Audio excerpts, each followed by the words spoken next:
the silent hero of Willow Creek. The diner went quiet as General Margaret Stone stood, her crisp uniform commanding every eye. She raised a hand in a sharp salute, not to a flag or a dignitary, but to Walter Thompson, a 74-year-old black man who'd been ignored for years in Willow Creek, Kentucky. Whispers rippled through the crowd as she pointed to a faded blue ribbon pinned to his worn jacket, the Medal of Honor, America's highest military award. How had this quiet gardener, dismissed by so many, hidden such a secret? And why had it taken a four-star general to reveal it? Walter Thompson had lived in Willow Creek for 8 years, a ghost in a mostly white town. His small house on Cedar Lane was known for its tidy vegetable garden, not its occupant. Each morning, he rose before dawn, tended his crops, and walked 3 miles to Betty's diner for breakfast. The routine was as fixed as the cold stares he got from some locals. Betty Harper, the 28-year-old mixed-race owner, always greeted him warmly, but her staff often seated him at a back table near the kitchen, where service was slow. Walter never complained. He'd endured worse than cold coffee in his time. That Tuesday, the diner buzzed with talk of the upcoming Veterans Day parade. At the center was Carl Jenkins, a 58-year-old white man whose single Army tour had grown more epic with each retelling.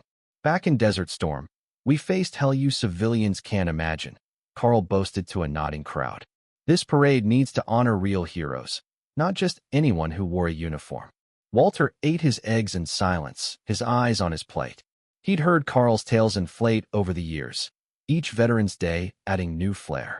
That evening, Walter almost skipped the town hall meeting to plan the parade. Why bother? But duty, the same force that had shaped his life, pulled him there. The community center hummed as Mayor Peterson outlined a grand celebration. When he opened the floor, Walter raised a hand. "I suggest we honor all veterans," he said softly. Vietnam, Korea, many were never recognized. The room stilled. Carl's laugh cut through. "Well, look who's got opinions on valor," he sneered. "What do you know about service, Thompson? Were you even in the military?" Snickers followed. Someone muttered, "Probably just a cook." Walter's face stayed calm, but his grip tightened on his jacket. Without a word, he left, Carl's voice trailing him. Some folks don't get what real sacrifice looks like. Outside, Walter paused, fingers brushing the blue ribbon hidden under his lapel. He'd returned from Vietnam in 1971 to a nation eager to forget the war and men like him. The slurs hurled when he wore his uniform home had taught him to hide his honor. Some truths were safer kept private.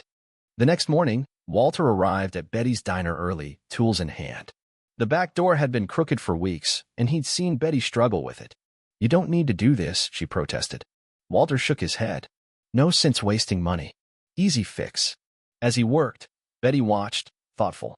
Her father, who'd left her the diner and his debts, had been too friendly with outsiders for the town's liking. She knew what it was to straddle worlds. "That jacket," she said, sliding him biscuits and gravy. "You wear it year-round. Something special about it." Walter's hand guarded the lapel. "Just habit," he said. Betty didn't push, though she'd glimpsed that ribbon before. The memory of Vietnam hit Walter hard sometimes.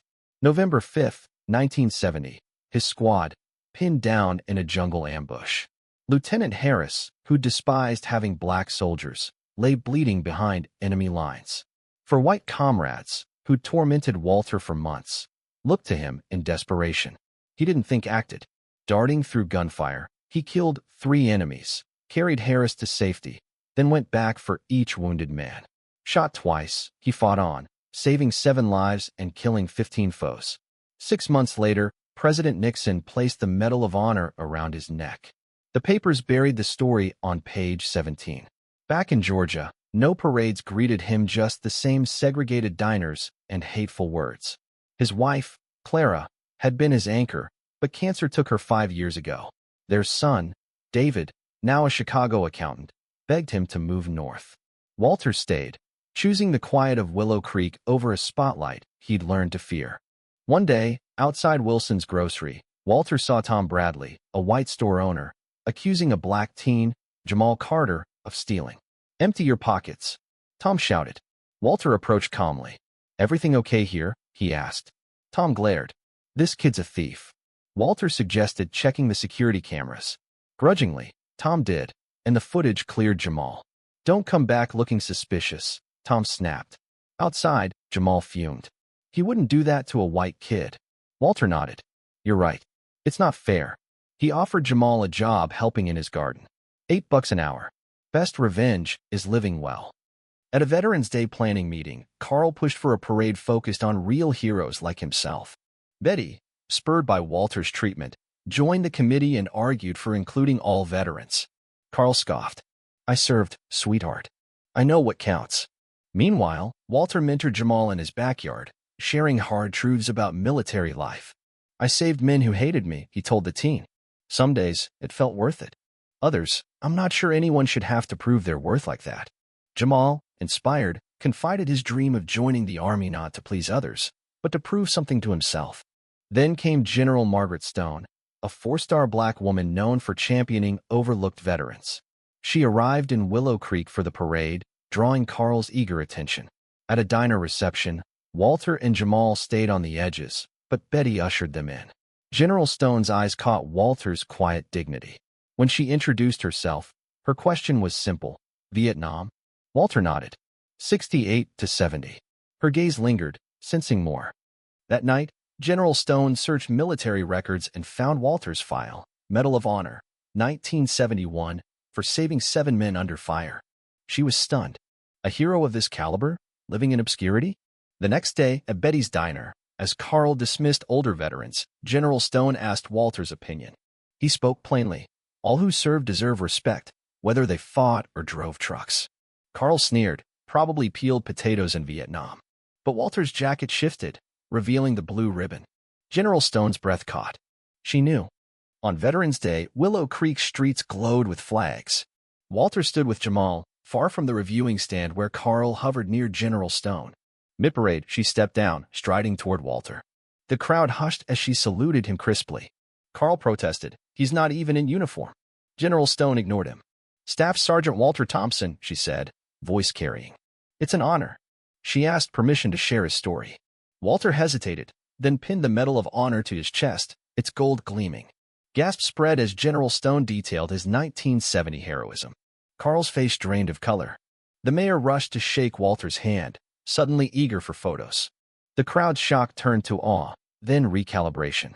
Mayor Peterson offered Walter a place on the reviewing stand. Carl tried to backtrack, claiming he'd always respected Walter. Walter shook his hand, but said little. On the stand, handed a microphone, he spoke. I fought for a country that often didn't want me. This medal is one day of my life. The real battle was the years after fighting for dignity, for equality. Respect isn't for medals. It's for every person, no matter their color or past. The crowd squirmed, some moved, others defensive. At the diner's packed reception, locals rewrote their history with Walter. Tom Bradley claimed he'd always sensed his quality. Betty shielded Walter from the crush, while Jamal watched, proud but wary of the town's flip-flopping. The mayor proposed Walter Thompson Day, but Walter refused. No parades. Start a mentorship program to tackle racial bias. That's honor. Grudgingly, the mayor agreed. Days later, Carl's resentment festered. At a bar, he spread doubts about Walter's medal, hinting it was political, not earned. The Millfield Gazette ran a story praising Walter but included Carl's questions, sowing subtle distrust. Jamal, enraged, confronted Carl at the VFW hall. You drove a truck and lied about heroics. Walter saved lives. Carl lunged, but others intervened. Walter later told Jamal, fighting him gives his lies power. Live your truth louder than their noise. At a tense town meeting, the mayor defended Walter's medal, but Carl doubled down, claiming it was just duty, not special. Then, an elderly white man, George Larson, stood. I'm alive because of Walter Thompson, he said, voice shaking.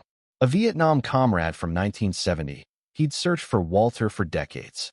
He recounted the ambush, Walter's wounds, his courage. He saved me after I treated him like dirt for being black. Don't you dare question his medal. Tears fell as George embraced Walter. Carl slipped out, his lies exposed. That night, at Betty's diner, Walter and George talked past midnight, healing old wounds. George admitted his shame for past prejudice. You saved me anyway, he said. Walter nodded. That was another life. The town began to change. The mentorship program launched, with Jamal as Walter's aide. Carl, humbled, apologized on Walter's porch, admitting jealousy. Walter accepted, inviting him to mentor kids. "Words are a start," he said. "Show it." By spring, Walter wore his medal openly at a school ceremony. His son, David, saw Willow Creek's transformation. General Stone returned, praising Walter's impact. "This isn't just about your past," she said. "It's about building a future." Watching Jamal lead students, Walter agreed. "I hid this medal because the world wasn't ready. Now, it's a bridge." On his porch at sunset, Walter reflected with Jamal, now accepted to officer training. "Serve with honor," Walter said. "Never hide your light." Willow Creek wasn't perfect, but it was better. Walter, once invisible, had reshaped it by standing tall. His medal, once a burden, was now a beacon. What do you think about Walter's journey? Have you seen violence or injustice silence someone's truth in your own life? Share your thoughts below. Take a stand. Tell us where you stand on confronting these issues. Your voice matters, and we want to hear it.